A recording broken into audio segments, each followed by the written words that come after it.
யோசுவா 5வது அதிகாரம் 13ஆம் 14ஆம் வசனத்தில் சொல்லப்பட்டிருக்கிறது.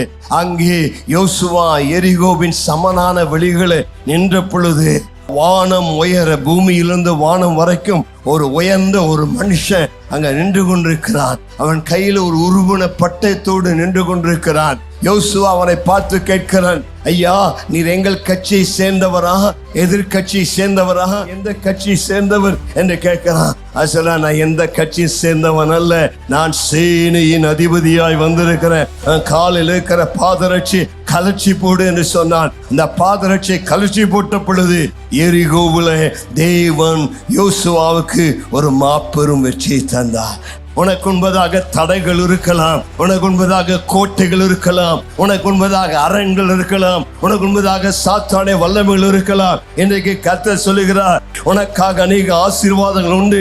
அந்த சுதந்திரத்தை நீ பெற்றுக்கொள்ள முடியாதபடி சத்துனை தடுத்து கொண்டிருக்கலாம். ஆனால் இன்றைக்கு சேனையின் அதிபதியாக தேவனாகிய கர்த்தர் உனக்காக யுத்தம் பண்ணும்படியாக, உன்னை அந்த யுத்த அபிஷேகத்தினால நிரப்பும்படியாக உனக்காக இறங்கி வந்திருக்கிறார். தேவன் உனக்கு வெற்றியை தருவார். கர்த்தருக்கு மகிமை உண்டாவதாக.